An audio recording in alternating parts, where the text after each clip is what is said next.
Makakasho dumelang botani zihlobo zam ezithandwa nguThixo. Thixo osemazulwini owenze izulu nomhlaba. Ndithanda ukuthi sithathe iintsukwana nje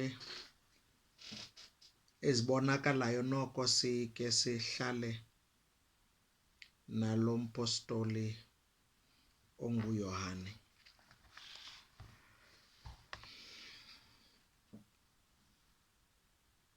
Phaya kusahluko sokuqala,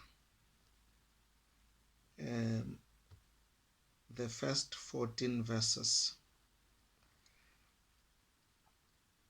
mna ndizawucaphuna nje towards the end of verse 14. Sabubona ubuqaqawuli bakhe, ubuqaqawuli kanye bokuphela kwamzeleyo uyise, ezelela ubabalo nayinyaniso.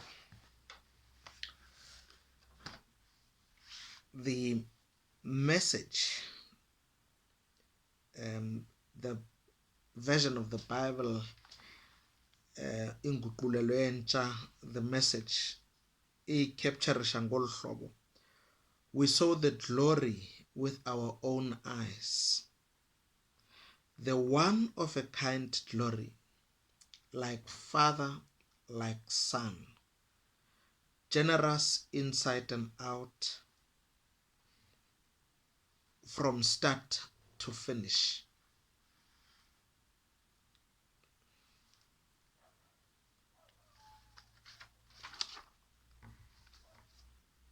Now, why would anyone insist on these words?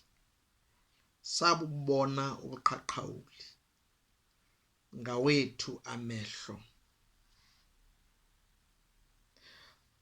So ndicela ke xa sizawuqonda imessage okanye ivangeli lekaYohane, sike sibone izinto ezizimbalwa.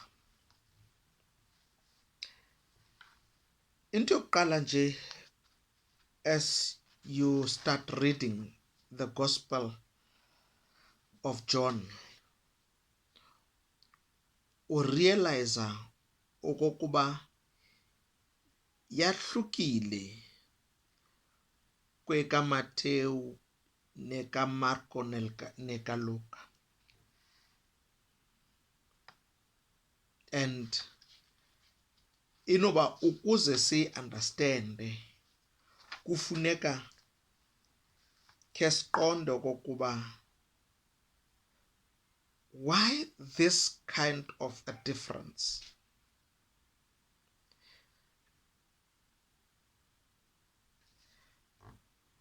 Now, ukuze si-understande, siqonde izibhalo zeBhayibhile, we depend on other passages of scripture in the Bible and the information esiyibiza i-tradition. I-tradition ke zizibhalo ezingekho kule Bhayibhile, ebezibhalwe zi-church fathers or the early bishops, the bishops of the early church. Because I think iya ukusinceda le information xa sifuna ukuqonda okokuba uYohane lo kanye ngubani.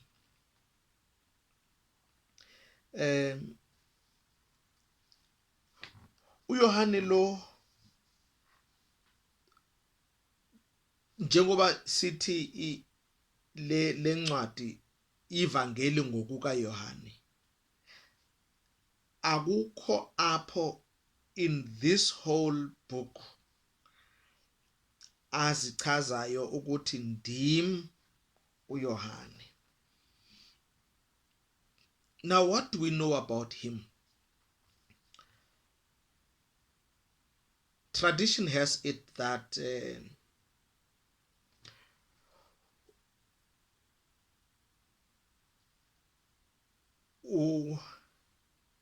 he died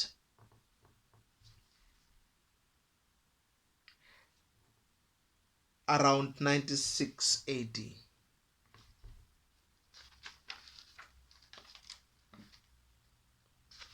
That ubehlala eEfeso. So we have the time probably of his writing and indawo abebhala ekuyo. Kuzabaluleka as we continue, as we go forward, ukuthi kutheni le information ibalulekile.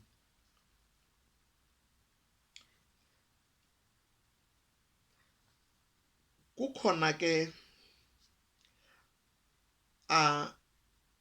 abam-identifier kunye noJames as onyana bakaZebedi.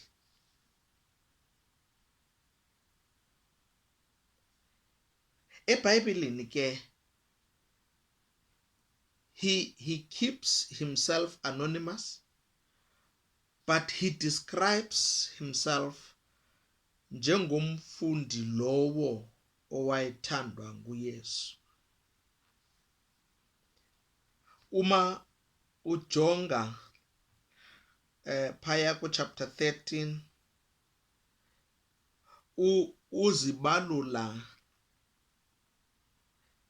as umfundi lo owayehleli esifubeni sikaYesu, who leaned at the breast of Jesus.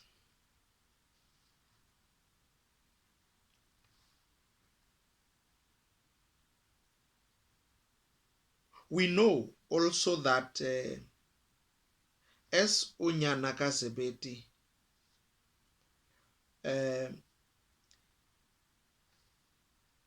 he was acquainted, besaziwa in the courtyard ka-Annas, umpristi omkhulu.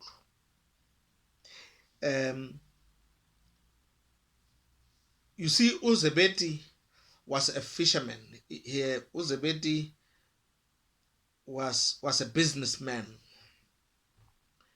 and he used to supply ikhaya lakwa Annas ngenhlanzi. So kunokwenzeka ukuthi beno James uYakobe uYohane, ubaba wabo wayemana ukubathuma kwa-Annas ukuyodilivera imaterial, and that is why uzaphinda umbone uYohane kwakhona to phaya ku-chapter 18 xa uYesu eyovela kumpristi omkhulu ku-Annas okanye kuSanhedrin, inkundla yamadoda angamashumi asixhenxe. Ubona ukuba uyaziwa lo mfo, xa befika esangweni uyavulelwa yena angene. Kuze kuxakwe uPetros kube ngathi akazukukwazi ukungena until yena uYohane intervene using his influence ukwenza okokuba uPetros angene. So phaya ku-chapter 18 uzidefine as umfundi lo owayesaziwa endlini yompristi omkhulu. Phaya ku-chapter 18 kuthiwa unogada esangweni egeyitini was a woman who asked Peter, awungumfundi kwalomfona wena uPetros njengomuntu waseGalilee ubengenalo ilungelo lokungena. Andifuni ukungena apha ekhanyela uPetros athi no andinguye umfundi, but xa uyifunda phaya you see that this woman only allows Peter in emveni kokuba uYohane ethethile naye.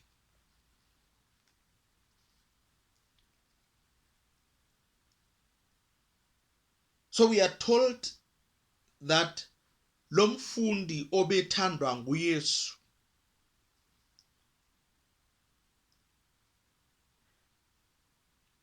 ube khona at the foot of the cross.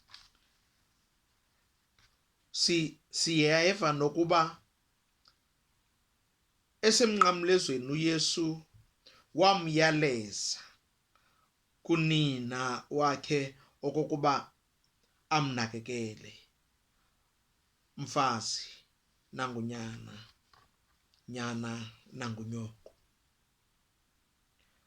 Phaya ku chapter 20 uma ufunda from verse 2 to 10 siyabona okokuba lo mfundi uzichaza njengomfundi owayegijima kunye noPetros besiya ethuneni, and that ungowokuqala wokukholwa kundaba zokuvuka kukaYesu. He was the only one of the disciples xa sifunda phaya ku chapter 21 owamqondayo uYesu xa sebebuyele ekulobeni inhlanzi. He was the first and the only one to recognize that nanguya uYesu. And in verse 24 of chapter 21 siyeva okokuba lo mfundi owayethandwa nguye umbhali wale ncwadi. So the early church fathers ngabo abathi uYohane ngomnye wonyana bakaZebedi owabulawayo around 41 AD uZebedi. So ndifuna ukuthi siqala bazalwane ndithi elibali this testimony obubungqina bunikwa nguYohane ligugu elikhulu not only for the church but ligugu nakwilihlabathi liphela. Abafundi iBhayibheli they go to an extent of calling uYohane lo John the Divine, uYohane ongcwele, and it is simply because uba uyajonga indlela yakhe yokubhala, he writes from the perspective yezulu, and ndiyacinga uba ndizayicacisa as he writes from the heavenly understanding. Ukuze siyibambe kakuhle kufuneka sijonge in a context nabanye abavangeli. Abanye abavangeli, you see, uma iscience inayo into ethi uba ufuna ukwazi ukuba ilight, ukukhanya kuyintoni, uyibeke kwi-prism. But ingxaki yokuyibeka ilight ku-prism is that izawujika i-direction enye nenye ibe nombala o-different wale nto ofuna ukuyiqonda. Now scientifically, none of these individual colors defines the whole light. You will see green, orange, njalo njalo, but orange is not a definition yalombala. But each and every one of those colors inyani ngaleto ichazayo is true and is authentic. So ukuze uyiqonde, you need yonke le mibala evezwayo xa ubukele iPrism ukuchaza ukuthi ukukhanya into enjani. So what we have in the Gospels is that bobane bachaza imfihlakalo yalomntu onguYesu waseNazareth, the mystery of Christ. Athi xa echaza ngaye uYohane athi he is the light of the world. So abavangeli bobane, each one of them is looking at Christ from a different angle.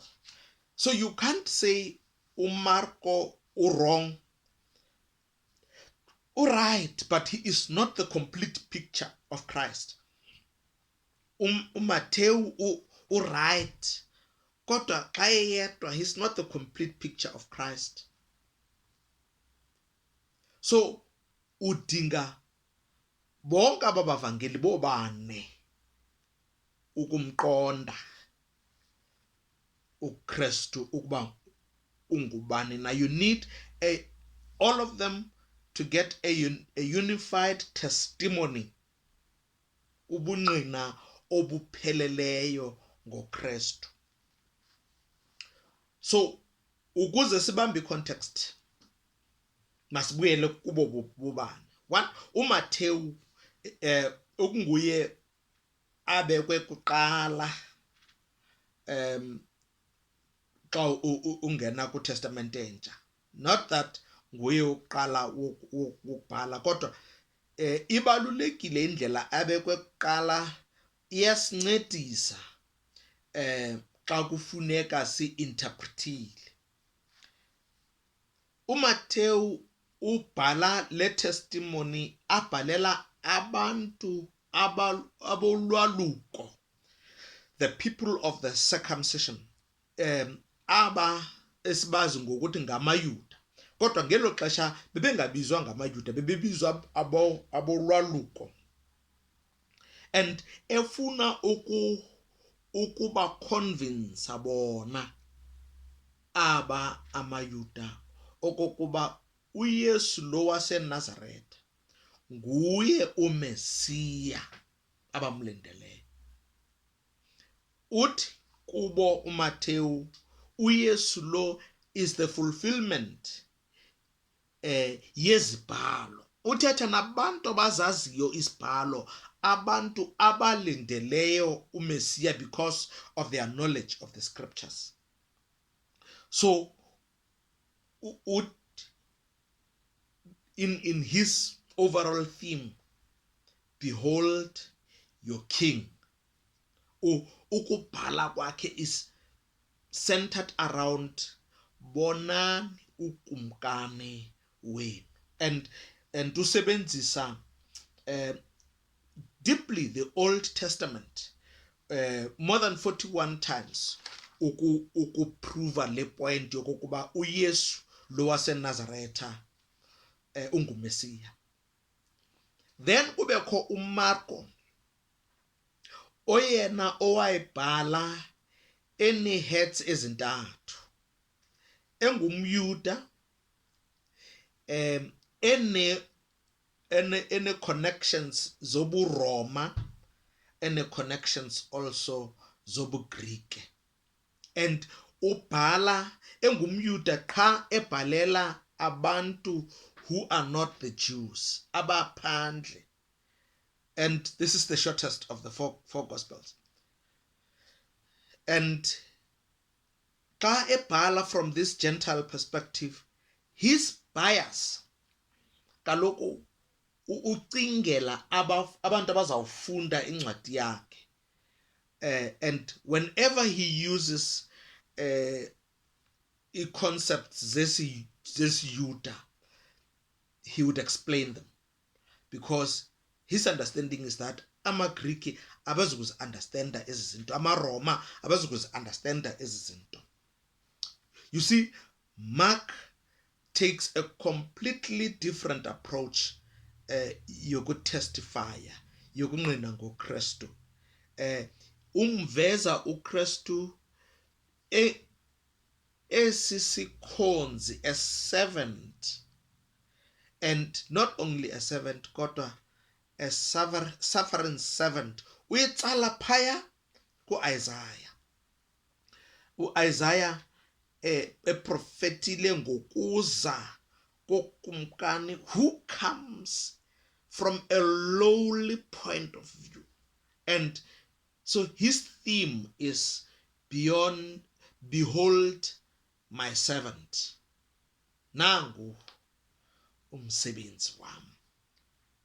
So for him uKristu ufulfilla zonke eza ziprofeto zikaIsaiah zomkhonzi olinyazwayo, a suffering servant. And ungabona i-difference, igap enkulu from uMathewu othi nansi inkosi, and uMarko esithi nansi a servant, nasi isicaka. Then kuze uLuka ke. uLuka does research ke yena. Eventually he compiles all the available information as umuntu ofundileyo. But he's also writing from a Gentile perspective. An added advantage kuye is that ubhala also as a Gentile himself. So his bias ikakhulu kwaba bangaphandle, because he identifies ngomnye wabo. Ubhala yena ene background yobuGrike, ne culture yobuGrike at the back of his mind. And ngelo xesha amaGrike ke bebexabise the human nature. If you ubona statues zabo at the time, they wanted to show a human body in all its glory. So they were celebrating umuntu. And uLuka obhala efuna ukuthi kubo, if nifuna ukubona a paragon of human virtue, nangu mntu. So his theme is behold the man, nangu umntu. He brings out ubumuntu bukaKristu. Now uYohane very much later,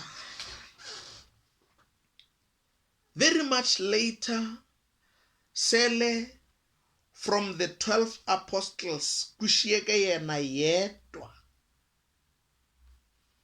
You can understand i-leadership yebandla imani imhlupha from listening to i-sermons zakhe ukuthi man, ezi sermons zakho siyaziva kodwa we are worried ngoba uzasuke usishiye nathi.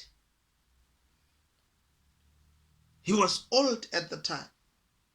Please zibhale phansi ezi zinto, because noxa uvumelana nezezinye esezibhaliwe, kukhona ii-areas ozikhuphayo ezingekhoyo kweza ncwadi ezikhoyo.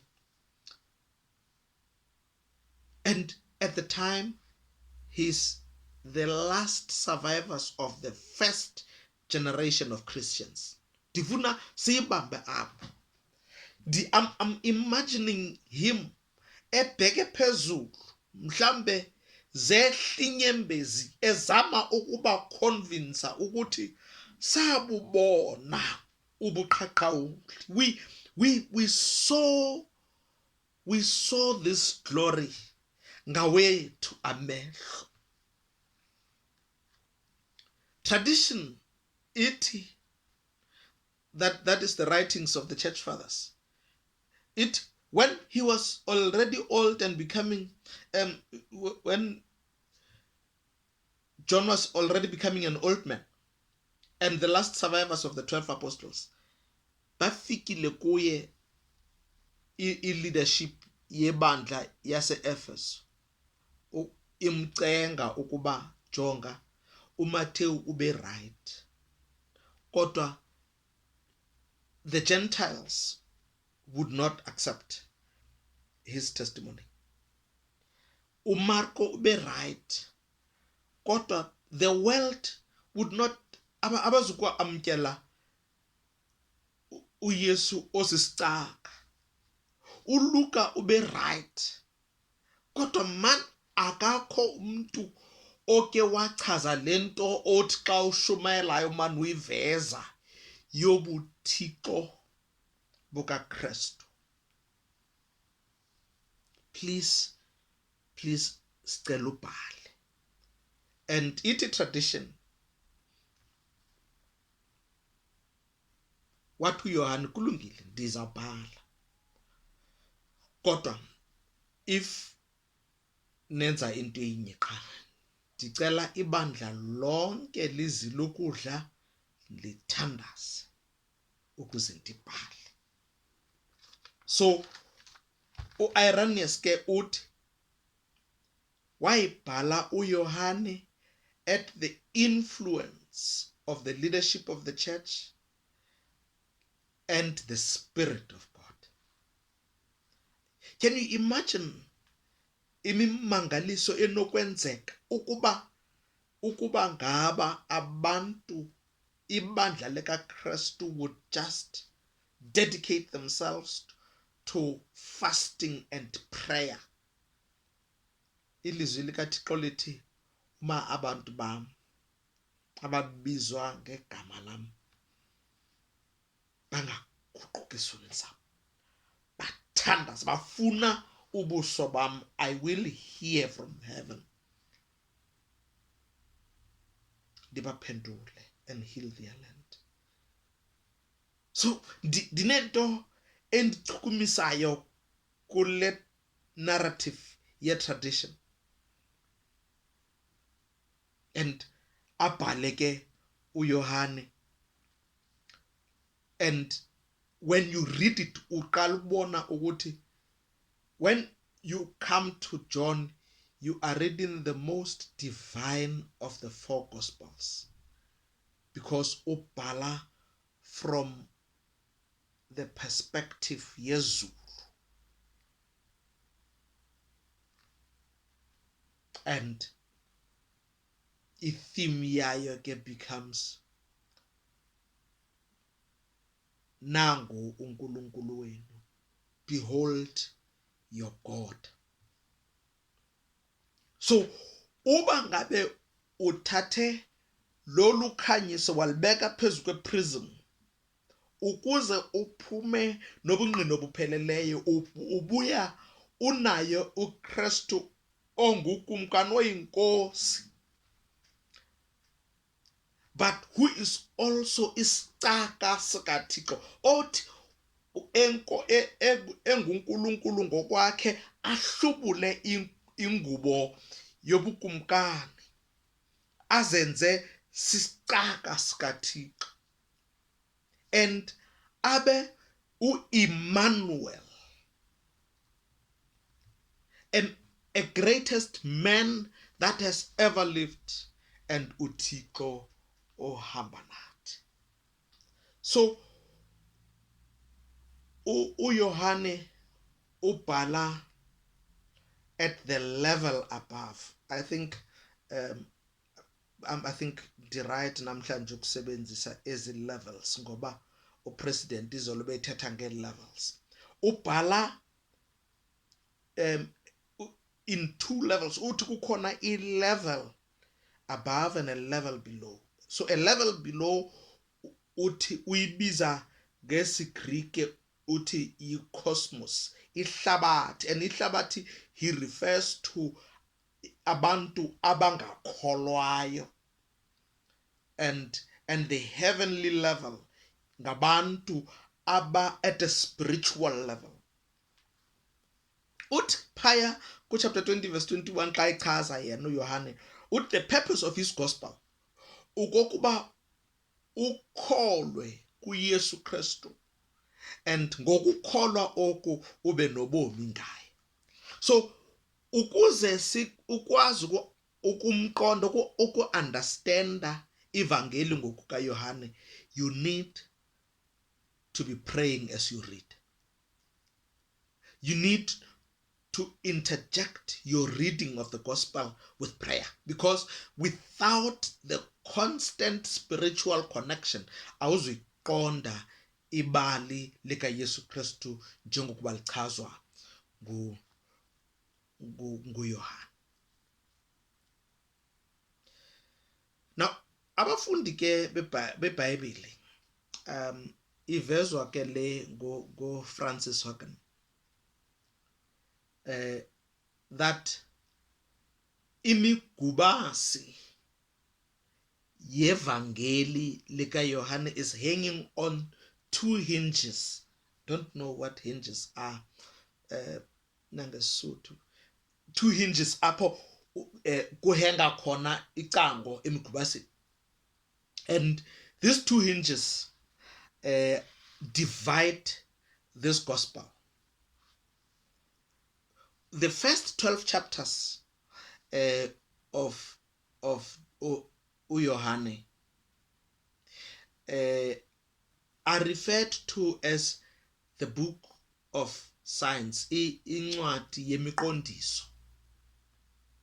and then the rest of the book is then referred to njengencwadi yobuqhaqhawuli. So in the book of signs, the hinge yakhona iphaya chapter 1 verse 18 apho ethi akukho namnye owakha wambona uThixo, ngunyana okuphela kwamzeleyo lowo osesifubeni sikayise, nguye ocacise oko. So the first 12 chapters zichaza imiqondiso le iqondisa into ethi akukho namnye oke wambona uThixo ngaphandle konyana. And the book of glory, the remainder of the book, ihinji yayo iphaya chapter 13 verse 23 to 25 apho athi khona uYohane, ke kaloku bekwayame esifubeni sikaYesu omnye umfundi wakhe obethandwa nguYesu. Unqwala ngoko uSimon Petros kulowo ukuba abuze ukuba ngaba uthetha banina. Ayamile ke yena esifubeni sikaYesu uthi kuye, Nkosi, nguwuphina. So on these two texts, on chapter 1 verse 18 and chapter 13 verse 23 to 25, hangs the whole gospel. So within the first part, xa sizamane sincokola ngayo, kuyofuneka uzame ukubona okokuba olu cango lihengile njani kule hinge, the book of the signs. So in the first part of the gospel, we will find the beloved Son leaning on the heart of God the Father in eternity, okwaziyo ukuthi engakabibikho uAbraham I am, engakabikho uAbraham ndikho, uzichaza njengoThixo ondikhoyo. And in the second half, then we start to see the beloved disciple naye leaning esifubeni sikaYesu. So these two pictures carry ubungqina bonke bale gospel kaYohane. In the first half, you will hear evidence yokokuba the Father and the Son are one. Uthi akakho umnye omaziyo uBaba ngaphandle kwalo ovela kuye. Lo, I mean, if you read Exodus and see uMoses esisihlobo sikaThixo, athi xa besentlango athi Thixo ndicela ukubona, athi uThixo ubuso bam awusoze ububone. And then there comes unyana athi ngumnye umuntu oke wabubona ubuso bukaThixo ndim. So abanye ke bathi uYohane akasixeleli ukuba ndim uYohane umdisipile lowo okanye umfundi lowo oYesu ebemthanda. And xa becinga ukuba inoba kutheni engazichazi njengoba it looks rather ambitious ukumane sichaza ukuthi lo mfundi obemthanda uYesu, ingathi ibizaba better ukuba bichazile ukuthi ndim obhalile incwadi. No, he doesn't do that because ufuna ukuba as you read, as you believe, nawe uzibone ungumfundi oyame esifubeni sikaYesu, so that ukweyama kukaYesu esifubeni sikaThixo nokweyama kwakho kwisifuba sikaYesu nibe one continuum. So you, once you put your faith in Jesus, become the beloved disciple. Uba ngumfundi lowo uYesu ebemthanda. So uYohane positions himself as a forecast yabo bonke abazawuthi bakholwe kuYesu and then beyame ngaye. So that babe nobungqina obuthi nguye yedwa okwazi ukutyhila ukuba unjani uThixo. I just wanted us ukuba umasiqala sithi clear up le background, and then sizokwazi ukungena encwadini. I hope that I did not confuse you. I hope that kuyachileka sabobona. My hope is that at the end of this journey with uYohane sikwazi ukuthi nathi sabubona ubuqhaqhawuli ngawethu amehlo. The glory of the only begotten Son, like Father, like Son, nguYesu Kristu Nkosi yethu.